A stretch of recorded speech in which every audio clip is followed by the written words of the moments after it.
All right, strap in, everybody. We're going deep today, deep into a fascinating corner of the internet.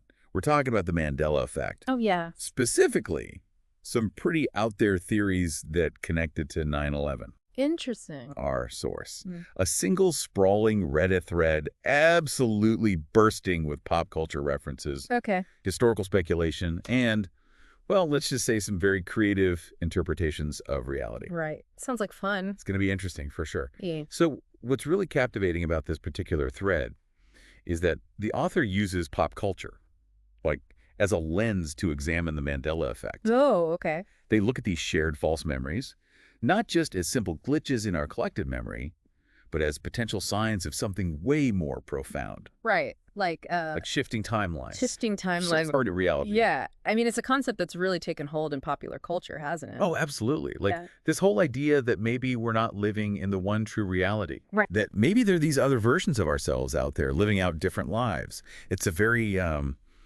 of an alluring thought to some people. Well, yeah. I mean, who hasn't wondered what if? What if I had made a different choice? Exactly. And in this Reddit thread, the author takes that what if to a whole other level. Okay. I'm interested to hear where they go with this. So they go all in on this idea that 9/11 was some kind of temporal event, something that actually fractured our reality, and that there's another world out there where the Twin Towers still stand. Wow. That's a bold claim. It is, and honestly, it's a bit hard to swallow, especially for us. We remember that day vividly, the impact it had on our country and the incredible courage of the first responders. Yeah, I totally agree. It's important to remember the human cost of those events and to honor the sacrifices made by so many. Absolutely. But for the sake of this deep dive, let's put on our analytical hats for a second and see what we can unpack from this Reddit thread. Who knows, maybe we'll find some genuinely thought-provoking nuggets amidst all the speculation. Right. Even if we approach these theories with a healthy dose of skepticism, they can offer us a glimpse into how people process these really complex events and try to make sense of the world. Okay, so the author starts by laying out a bunch of pop culture examples. And these are examples where the Twin Towers are actually depicted as gateways or portals to other dimensions. Gateways, portals. Yeah. So, for example, they bring up Back to the Future. Back to the Future, okay. Yeah, the Twin Pines Mall turning into the Lone Pine Mall after Marty McFly's little time-traveling escapades. Right, right. And get this, the clock tower in the film. When you flip it upside down, it reads 9.11. Really? Yeah. Huh. Coincidence? Maybe, maybe not. That's pretty striking. It's a detail that really jumps out at you. And the author definitely sees it as more than just a coincidence. They suggest that these kinds of pop culture references might actually be hinting at some deeper truth about the nature of reality itself.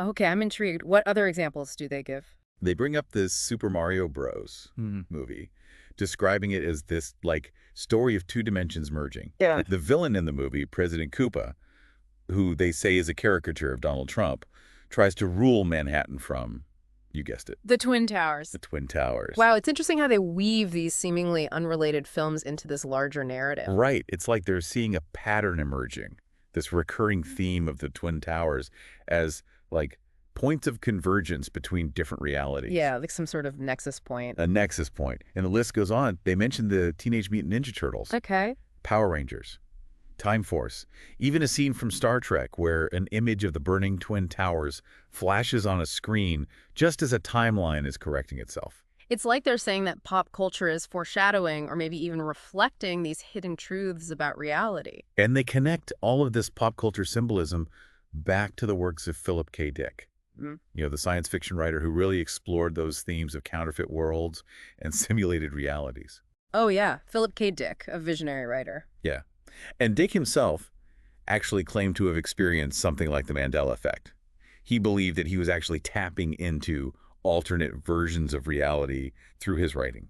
So in a way, they're suggesting that these filmmakers and writers might be inadvertently channeling something real, something beyond our everyday perception. Exactly. And that's when the thread takes this really sharp turn towards the occult. Okay, now we're getting into some interesting territory. Yeah. So the author really dives deep into these theories about this supposed Nazi time machine. A Nazi time machine. Called Die Glock, yeah. Okay. And they link it to secret societies like the Thule Society. They even mention the Black Sun symbol. The black sun, that's a symbol with a lot of, let's say, baggage attached to it. Definitely. It's loaded with historical and cultural significance. So for our listeners who might not be familiar with Diglok, it's shrouded in mystery and speculation. Some believe it was this, like, weapon of unimaginable power, while others, like the author of this Reddit thread, claim it was a device capable of manipulating time and space. And they even tied Diglok back to pop culture Okay, how so? by suggesting that it was actually referenced in Twin Peaks. Twin Peaks! That's a show that definitely delves into the strange and the supernatural. Oh, absolutely. It's known for its exploration of interdimensional beings and supernatural phenomena. So they're suggesting a connection between this supposed Nazi technology and the otherworldly events depicted in Twin Peaks. Exactly. And it's interesting how they blend these like historical speculations with their pop culture analysis, weaving this narrative that connects these seemingly disparate elements. Yeah, it's like they're trying to create a unified theory of everything strange and unexplained. Okay, but buckle up because this is where things get really, really wild. Okay, I'm ready. Hit me. So the author links Twin Peaks to the Las Vegas shooting. The Las Vegas shooting. Wow. Yeah. They point out a scene in the show where a character is given these instructions to find a portal, right? At a very specific location and time. And you want to guess what? The shooting took place near the Luxor Hotel, a black pyramid, on the same date mentioned in the show, October 1st. Okay, that's quite a series of coincidences. Right. And the author really uses these coincidences to kind of bolster their theory, highlighting specific details and drawing connections that support their narrative. Even if those connections might seem a little, well, tenuous to others. Right. But hold on, there's more. So they draw attention to Jason Aldean, the country singer who's performing during the shooting. Yeah. And Jason Aldean has these tattoos of a Jack and Anise card Okay. under a black sun. Another black sun. Another black sun, right. Which the author, again, interprets as a portal. And they link this to an Illuminati game card, Yeah. which is almost identical. And they point out that a Jack is worth 10 points, an Ace is worth 1, and the shooting happened on 101. Okay, so now we're getting into numerology and symbolism. They're really digging deep to find these patterns and connections. Exactly. And it's that kind of detail that makes this thread so compelling. It's like they're piecing together a puzzle using these fragments of pop culture, history, and symbolism. It's a puzzle that might not have a clear solution. But it's the process of putting it together, the search for meaning and connection, that's really fascinating. Okay, so I've got pop culture references, Nazi time machines, a dash of numerology. Where does this Reddit thread take us next? Well, next up, the author delves into Masonic symbolism. Masonic symbolism, okay. Yeah, introducing this whole concept of twin pillars as a doorway to a higher realm. Interesting. They trace this idea all the way back to the biblical pillars of Boaz and Jachin at Solomon's temple. And then they suggest that the twin towers with that sphere sculpture between them were meant to represent this 101 gateway. There's that 101 again. Right. Another instance of their fascination with that number. It's everywhere in this thread. It's everywhere, yeah. They even point out that the towers themselves were wrapped in aluminum alloy with this resonant hollow interior, Oh, claiming that they acted as a giant tuning fork. a giant tuning fork. That's an interesting image. Right. And then they link this to the Colgate clock. That big clock. Oh, yeah, yeah. Its octagonal shape, Mm. which they see as another recurring symbol. Hmm. And then, of course, CERN, the particle collider. Right, the one that some conspiracy theorists believe is an interdimensional doorway. Exactly. It's like they're connecting these architectural and scientific elements to this grand theory of like hidden meanings and cosmic significance. Yeah, so they're seeing the world through this very specific lens, one that emphasizes symbolism and these hidden connections everywhere you look. And of course, we can't forget about the Statue of Liberty. That common Mandela Effect belief that the torch is closed? Oh, yeah, I've heard that one. Well, the author claims that some people actually remember visiting the torch, while others remember it being on Ellis Island. Wow. They even point to residue in pop culture, like Assassin's Creed Unity and Men in Black 2, where the torch is depicted as this portal or even a mind control device. That's pretty wild. It is, right? Yeah. But here's the thing. The Statue of Liberty's torch has actually been closed for over 100 years. Oh, really? Yeah, due to the Black Tom explosion back in 1916. Ah, I didn't know that. Yet the Mandela Effect persists. It really makes you think about the nature of memory, doesn't it? Yeah, it does. How easily it can be influenced, how these shared narratives can take hold, even if they're not entirely accurate. So what's the author's explanation for this discrepancy? Well, they suggest that maybe some people are actually remembering a different timeline, a reality where the torch was actually open, and somehow traces of that reality are bleeding through into our current one.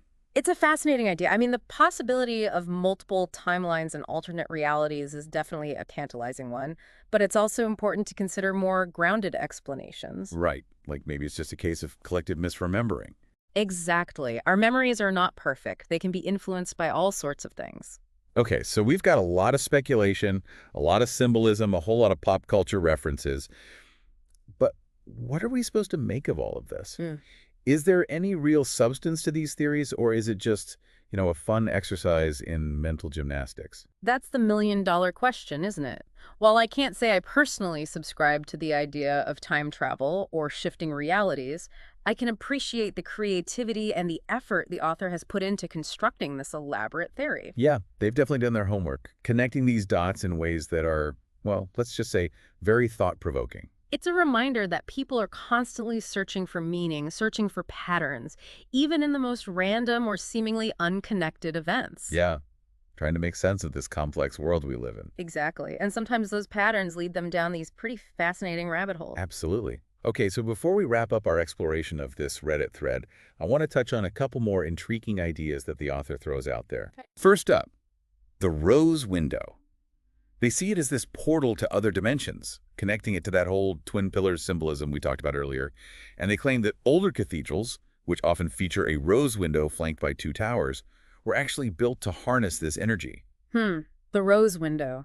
It's a powerful symbol in a lot of religious and mystical traditions. Often representing enlightenment or a connection to the divine. It's not surprising that the author would incorporate it into their theory. And they also introduced this whole concept of a Saturn stargate. A Saturn stargate. Okay. Which is this idea that our reality is a simulation controlled by Saturn By Saturn. and the moon, and that there's this elite group out there trying to break free from this simulation. That's a new one for me. Right.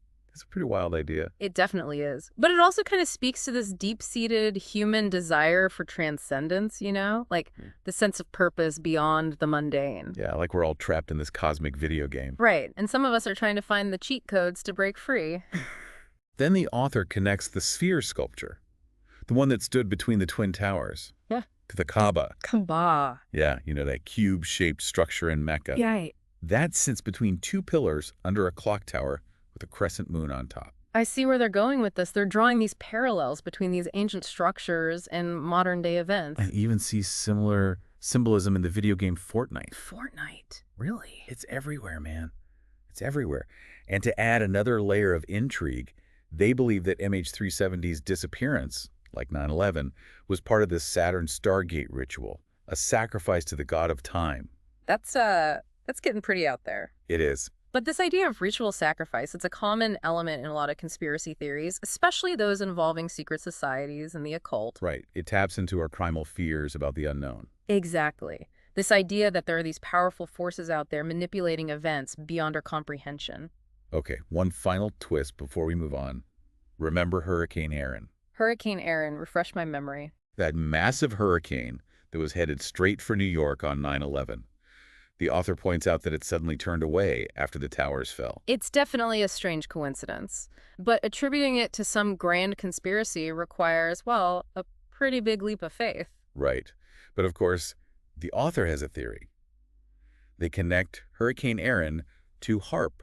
HAARP? That research program that uses those high-frequency radio waves. Right, the one that conspiracy theorists love to blame for everything from weather manipulation to mind control. Yeah, and in this case, even the Mandela Effect. HAARP has been the subject of so many conspiracy theories over the years. Despite the fact that it's actually a legitimate scientific research program. Right. It's a good example of how these scientific advancements can get kind of misrepresented and distorted. To fit these pre-existing narratives. Especially when they deal with these complex or poorly understood phenomena.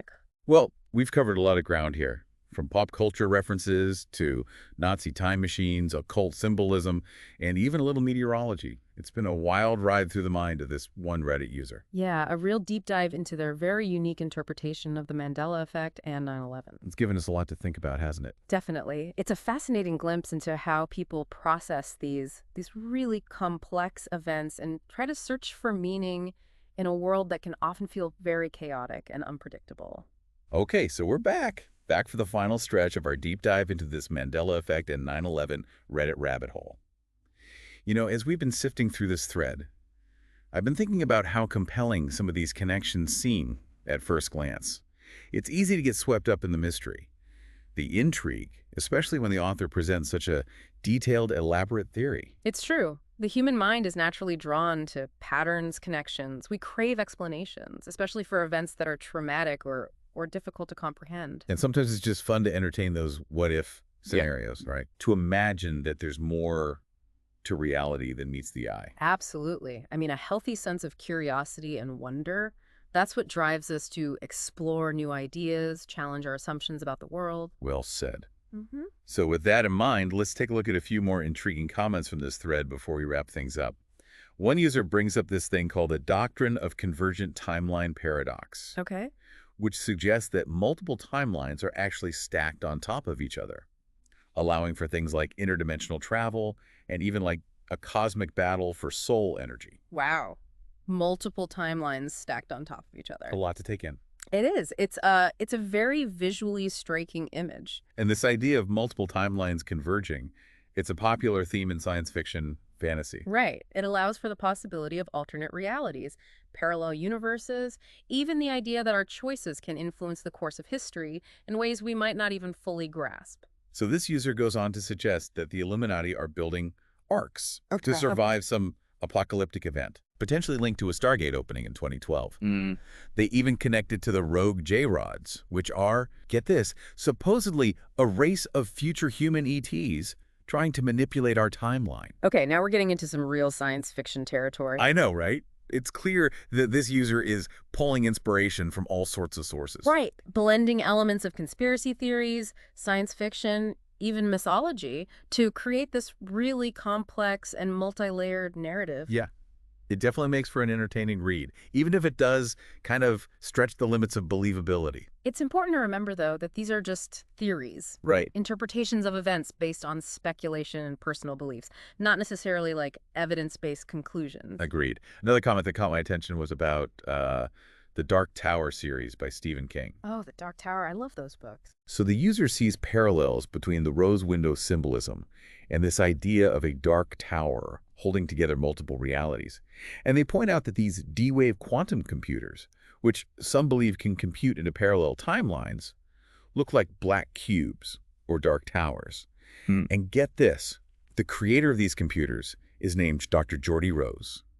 No way. Really? Okay, that is a pretty wild coincidence. Oh, It's almost like those books are tapping into something deeper, you know? yeah. Some primal fear of the unknown and the fragility of our perceived reality.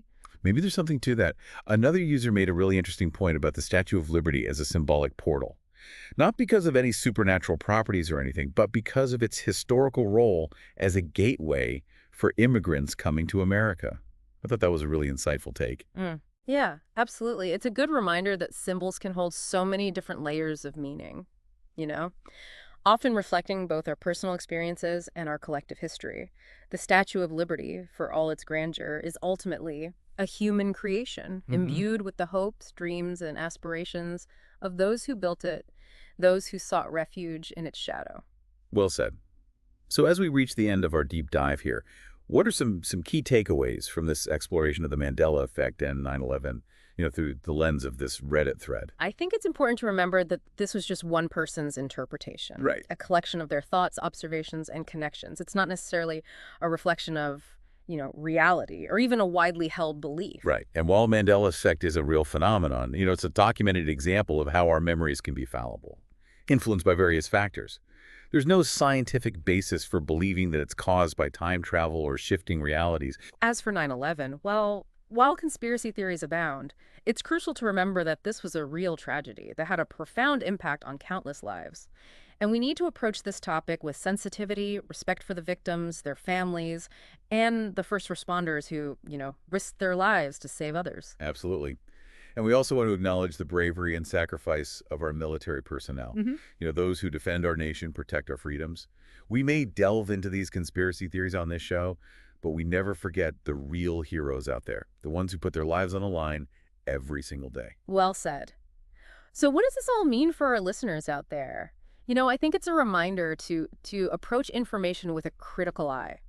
Question your assumptions, consider multiple perspectives, don't just take things at face value. And maybe, just maybe, it's a chance to kind of marvel at the fascinating ways our brains work, how we create meaning out of chaos, how we strive to understand our place in the universe, even if those efforts sometimes lead us down these, strange and winding paths. It's that curiosity, the desire to explore, to question, that ultimately makes us human. Well said. Thanks for joining us on this deep dive into the world of the Mandela Effect and 9/11. Until next time, stay curious, keep exploring,